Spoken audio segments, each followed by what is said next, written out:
Hello guys, Charles here and welcome back to my channel. So today I want to show you that run you've just heard. This is inspired by guys like Art Tatum and Oscar Peterson, but it's not a direct transcription or anything like that. It's just something that I do that I suppose emulates it, maybe a better word. But it's not a note-for-note transcription of anything by them in particular. But it's a great little trick that you can throw in your playing, and it just adds a little bit of spice. Once you've got it under your fingers, it's not actually too tricky, and it's kind of a reliable thing once you've got it down that you can chuck in appropriate places to add a little bit of speed and a little bit of zhuzh, whatever word you like, into your playing. So let's look at the basic idea first of all. So really, it's just a pentatonic run is all this is. And so the shape that we're using here is, let's do this in A minor pentatonic, or C major, whatever you like. And we're going to be thinking 5-note groups per pair of strings. So I found the best way that works for me is to have 3 notes per string, then 2 notes per string.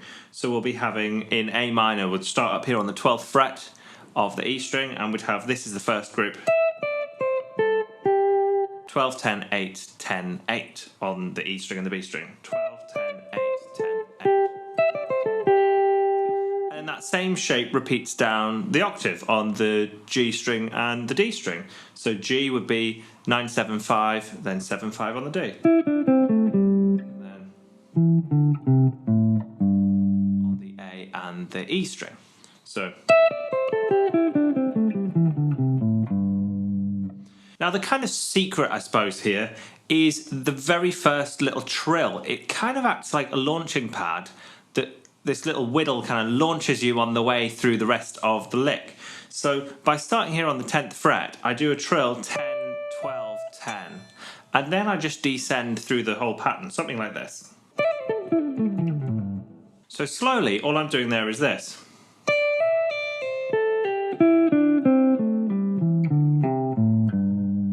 So apart from the very first trill, I'm just descending through the whole line. And like I said, this is tricky at first. You can just eventually find that your hand falls into position. You will get it. So now in terms of actual application, I'm sure you can use this all over the place and you can just experiment with places that work for you.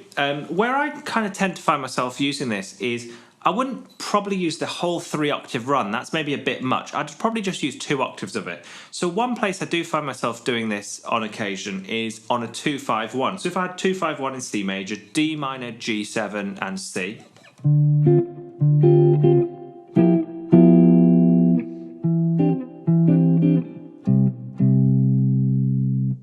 So in that instance, I would put it on the G7 run. And the way I'm doing it in this instance, I'll demonstrate it first and then I'll explain. 1, 2, 3, 4.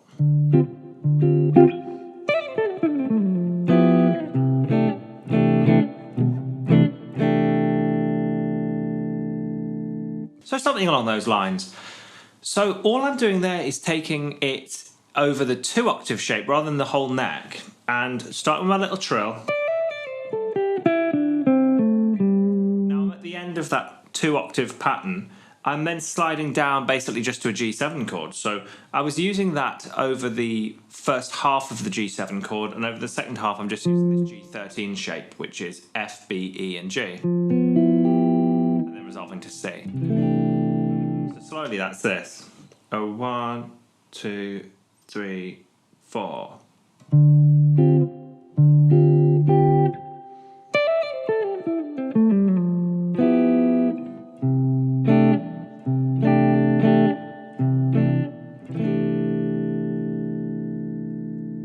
Now, in terms of actual note lengths, I'm not thinking of these as like dectuplets or whatever it would be. I'm just kind of playing through them at the speed required to get me to the G13 chord on time. So that's all I'm doing in that instance. And so finally, last thing to talk about today is I've started trying to experiment with using these on other chord types. I haven't quite got these ones under my fingers yet, but I want to show some of them to you anyway so that you can start working on these too. So one of the ones that I do really like is using it on a flat 9 chord, a 7 flat 9 chord. So for example, if we were on an E7 flat 9, again, I'm looking for a 5-note shape that kind of works under my fingers nicely. because I'm just wanting to whittle these away, I need a pattern that's like the most playable for me. Now there's lots of other ways of doing these. You could do lots of inversions of them, work through all the rotations, but for now I'm just focusing on getting one or two that I can really solidly rely on doing. So the one I'm working on at the minute, this E7 flat 9, is 3 notes on the first string here would be G sharp, F and E. So we've got 16, 13, 12, then 15, 12 on the B string. That's my 5-note cell. So again, I would whittle on the top string here, do a little trill to get myself started. Going through the 3 octaves. So I don't really have much speed on that one, but I'll give it a go. Something along those lines. Pretty tricky, that one. I'm still working on it. It sounds great over diminished chords, but also 7 flat 9 and any other altered sound. You can use that one. So I'm working on building up my speed to get it as confident as I've got the pentatonic ones. Pentatonics seem to fit nicely under your fingers because there's not really any semitones, which can kind of make patterns feel a bit awkward for my hand anyway. So I hope you found that one useful, and you can maybe start to put a few of these runs into your own playing. If you did, please do give this video a like, subscribe, ding that notification bell, and share with any of your friends who you think could do with some of this in their playing. And as always, I hope you're all doing very well, getting plenty of practice in, and I very much look forward to seeing you in the next one. Cheers! Roll up, let me embed a story you'll never forget. A drip, drip, we're drowning in debt now. You can't buy your way out, and I heard you find it difficult to cope. Well, here by this bottle full of hope.